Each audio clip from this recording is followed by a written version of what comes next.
Hello, and welcome back yet again to Lightmatter. The game is done, the first playthrough, the story is complete, and I've had some time to mull it over, and I haven't really thought of much to add. I wrote down a couple notes, but it's basically just what I said last time as far as I know. The ending was kind of abrupt, there are a lot of unanswered questions, it almost feels like it was a little rushed, maybe? I don't know if that's true at all, but it just kind of in a story sense feels like it is, with the weird you are now part of the shadows thing, when you quadruple the output and you're left in darkness, and yet somehow you just walk out of that into other darkness that kills you, and light, which is fine. It just feels like that was supposed to be an entire section of the game that just never became a section or something. And just the moral dilemma, we didn't get all the details, so there's no real choice to be made, because we don't know if either of them is right, Arthur/Ellen or Virgil, because they're all just acting on half information. And I mean, in the first place, we don't even get a choice. As a player, there is no choice. You just do what you're told the entire game. You just go on a rail in terms of the story. And yeah, that's a little unfortunate. I feel like it could have been more.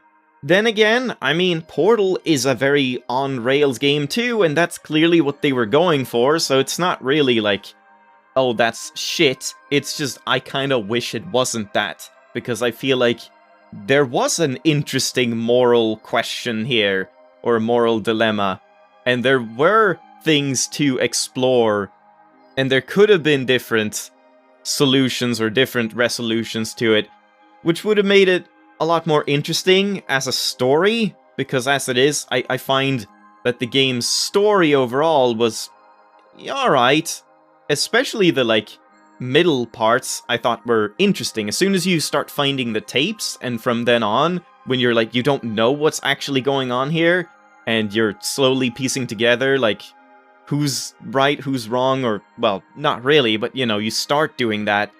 That part was really interesting and fun, but yeah, the ending just kinda doesn't hold up to it, in my opinion. Also, just wanted to add, the music is pretty damn good overall, just throughout the entire game. It's not been very in your face, which is good for video game music. Just, it's music that you don't even really notice that it's there, but it's doing it in a very good way. I really like the music in this game overall, so that's kind of it. And then everything I said last time, I kind of wish there was a little more color in the visuals. It's all very gray and stuff. There were a couple moments, stand-up moments, but even in those, it was mainly just gray, with bits of green and the weird, kind of yellowish tinge and stuff. But yeah, there we go. Just a couple additional thoughts I had. Now, what do we do here? Why are we back? Well, we are back because achievements! Many achievements, and also developer commentary. So, last time we got see you on the other side, you saw it through to the very end. And there are a lot of achievements left. And there's no achievements, there's nothing oh, beat the game in this certain time, or, complete this puzzle in a certain number of moves, or nothing like that. All of these seem to be just kind of quirky things you do while playing. And some of them I'm kind of surprised I didn't even get, so we'll have to see. So, I said no photographs. Didn't you sign the NDA? I don't know what that means? Because I have an idea about this, but there's no way they could do that, right? When he says no photographs, or when, I don't know if there's a sign that says no photographs or something, if you actually take a Steam screenshot, does that do it? Or press F12? My Steam screenshot key is not F12, so I don't know if maybe it's only that. No idea. Clonk? Hey, don't kick that. Not sure what that is, but I mean, I guess just walk into something that is a physics object? Was there a bucket or something that you could walk into? No clue. Record of 6? Faster than light? Yeah, that one I don't know. Something where you get to a place before light does? Like maybe you turn it on or something, and then get to a dark patch before it gets lit up? Not really sure. Burger Friday. 1,095.3 burgers were consumed during this production. No idea what that is. That just sounds like a reference to something, but I have no idea. We've seen some burgers, but yeah, I don't know. And then this one. Damn fine cup of coffee. Someone seems to be addicted. I feel like I should have gotten this, because I was in there, and I'm pretty sure I, like, clicked and stuff in that little tiny room that had, like, 40 fucking coffee cups, and I was commenting on the fact that, why aren't you just using the same cup over and over? Why are you using, like, 40 different cups? So, I'll check that again, I suppose, but otherwise I'm not sure. Vashta Narada. I don't know what that is. Hey, who turned out the lights? No clue. The cake is alive. You can have your cake and eat it. I don't know if we've seen any cake anywhere. Cause yeah, I'm guessing it's just like you have to either rub up against them or just click on them or something. Even though nothing happens, you can't tell that it's happening. You can just do it. Maybe. Photon Fun Hour. Do you need a break? Again, no idea. Schrodinger's cat. Quantum superposition at the push of a button. No idea. Contract work. I heard that tool is quite a hit. Still, no idea. Staring contest. This one I think I know. Big Brother is watching you. It's probably just like, in any section of the game that has a moving camera that tracks you, you just like, walk up to it and just look at it for like, a certain time. Kind of a long time, I would imagine. Like a couple minutes maybe. So I'll probably try that. Maybe it's as soon as Virgil starts talking to you or something. We'll see. And then baptized, the human body can survive 21 days without food. I'm assuming it's just you listen to Ellen saying like, oh, I've shut off all the cameras and you need to go and shut off the core. And then you just sit there because Virgil told you, just stay in that room. You can survive for 21 days. I'll just like sprinkler you every now and then. So I'm thinking that's it.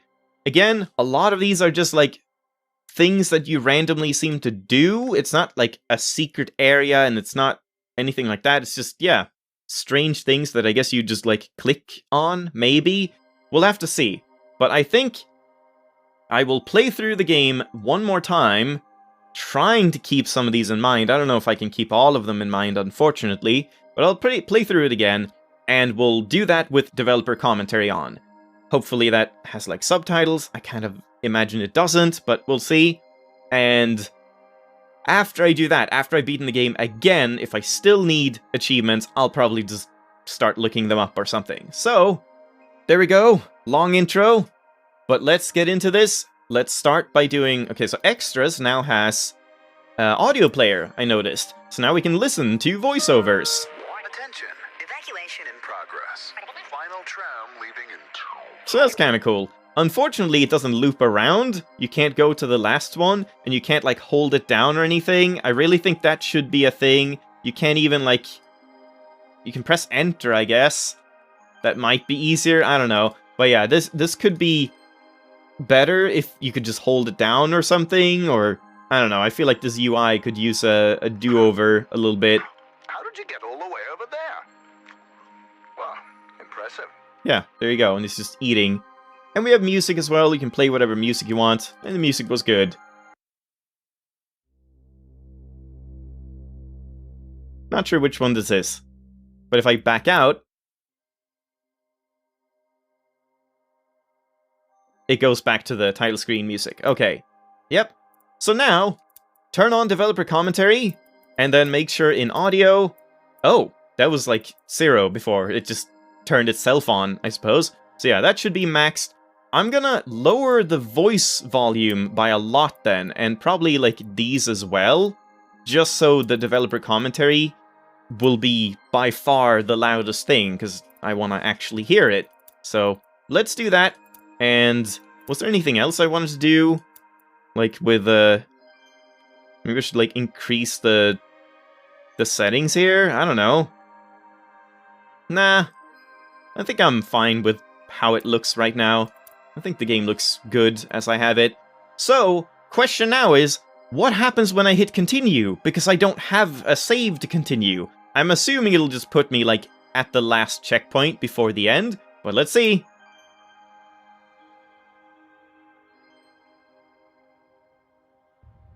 Yeah. Oh, there it is. Okay, this can't be the last checkpoint.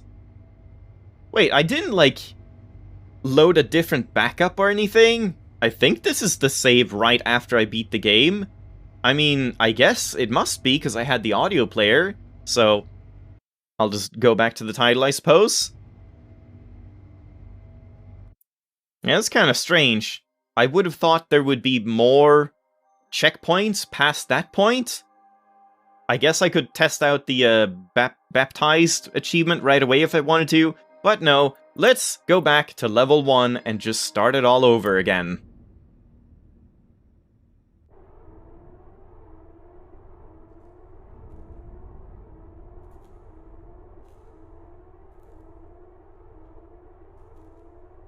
Hey look, commentary right away. Let's see how this works. Hello and welcome to the developer commentary here in Lightmatter. We are very close to releasing our game on Steam, and we thought it would be interesting to record some developer commentaries because this project has been long and we have a lot of thoughts and feelings, and it could just be funny to share some of those with you. Yeah, now we're 1 week from release. Yeah, it's really strange we have been working on this like since 2016, and now it's almost out there. So very briefly, this game started out as a university project back in 2013, where we made a prototype and won some student awards, and then we decided a little bit later that we would like to pursue this concept further, and we decided to make Tunnel Vision games. And we are based here in Aalborg in Denmark, and we have been working on the game for a couple of years now, and hopefully you have played it. Hopefully you already played it. If not, that's also okay. The plan is to have these developer commentaries, one in each level, so you can kind of like hear about the design process and other things as well. So this is like just a brief introduction. My name is Gustav, and I'm working as the producer and programmer here at Tunnel Vision. And my job is basically to do all the system programming stuff, like, for example, the saving system, the subtitles, some performance stuff, some gameplay stuff, lots of things here and there. And as a producer, I have also been the person who is in contact with like partners that can be, for example, publishers and PR and social media and all the things to talk about the game and get it out there. And I'm sitting here together with Benjamin. Yeah, and I'm the narrative designer and programmer on this project, and that basically means, at least for the narrative side, that I've basically worked a lot with the universe and try to give the mechanics meaning and build up the story structure. And also, we were 3 writers on the project, but I'm the one that spent the most time on it, kind of spearheading that department. And on the programming side, I've done mostly graphics programming, so that means all the shaders in the game and kind of like the art style relevant things, and a lot with like how the game looks with the edge detection and comic book shading and the reflections in the shadows and stuff like that. But and also worked a bit on systems and gameplay, but it's mostly been computer graphics programming. So yeah, and maybe we should just start talking about this level. Yeah, I think so. Yes. So this is a puzzle game, as you probably know. But we decided to start the first level off not as a puzzle, but more as an introduction to movement of the game, because we do want this game to be accessible to many people, and we wanted to introduce the fundamental movement elements like turning and walking and jumping and vaulting, and then it felt like a good opportunity to introduce some world building, because that's some very simple stuff, and it's easy to introduce some environmental storytelling, stuff like that. And for instance, by having this tram that's leaving the facility and having this announcer voice talking to you. And yeah, it's a bit interesting actually how this announcer voice that you heard in the beginning was one of the last things we implemented in the narrative, because we built this very big level. It introduces a lot of things, and we felt it was actually a bit empty. Yeah, it was. So having this announcer voice that kind of just lays a few breadcrumbs about where you are, but without directly answering it too much. Like we kind of felt that it gave a bit, it caught your attention a bit. Yeah, and it just gives you like a place, and like it raises some questions. What happened before I arrived here, and what's going on, and who is this virtual character that this announcer is talking about, and like hopefully it makes you curious and to follow and see what's going on in this game. Yeah, and also the room that you wake up in it's a bit weird, but that's a bit on purpose because we want people to think about what was I actually doing in there. Why is there servers, computers around me, and we like to not answer too many questions in the beginning, but more ask questions. Yeah. I guess that's it for this level. Hopefully you will listen to the other developer commentaries. The idea is that multiple people from the team will talk about like various aspects. It can be puzzle design, it can be the narrative, it can be technicalities, graphics, art style, many things. So yeah, you can just continue playing and find these developer commentaries. Yeah, stay tuned. Holy hell. That was a long one. That was way more than I expected. And, of course, no subtitles, so, gonna have to shut the fuck up while those are playing. Try to occupy myself a little bit. I thought the trash can, I was kicking around a trash can. I thought maybe that was the, like, what was that? Clonk. Hey, don't kick that. That would have made sense, but nope, unfortunately not. Also, they mentioned, oh, we want to not, like, answer too many questions. We want you to ask the questions like, who am I? Why did I wake up here among all these servers and computers and stuff? But they didn't even answer that in the end, did they? Like, are we actually a spy? We were here to, like, get information from the servers or sabotage something, or I don't even know. Like, that's kind of the problem I have with the ending. Like, yeah, they set up a lot of stuff pretty well, and you start wondering, how does this work? What is happening? Who are all these people, and, like, who is right, who's wrong, who's lying, who's not? But then, yeah, you just don't actually get any closure to it, and no clarification. And that's kind of a minor problem. Anyway, let's see how long this second one is, and I guess I'll just do this one, maybe, and then we might call it there. I also wonder what's gonna happen if I take this and then go and talk to Virgil. I hope I can still just listen to this at the same time and still progress. So let's see. Hi, I'm Ostea. I'm the artist on this game, and what I do is Great. make props and make sense of the levels and how they look. And my name is Lasse, and I'm the level designer. It's really quiet. Put together most of the levels like with our building blocks, and from there we have... 1 second. It's very quiet, even though I lowered all these. I'm gonna lower effects and music even more.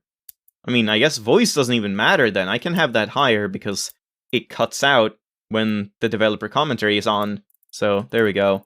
I'll just bump this up a little bit in editing. taking them to this step. Oh my god, it's 10 minutes! Okay, I don't think I'm listening to this entire thing. I'll continue on maybe until we get to the next one or something, and then I'm just gonna cut it off, and we'll just continue from here. So, little awkward, but man, these are way longer recordings than I expected. Level. How do we start on this one? Yeah, well, the most important part of this was introducing the main character, Virgil. And I guess, yeah, Virgil is pretty much inspired by Elon Musk. Really?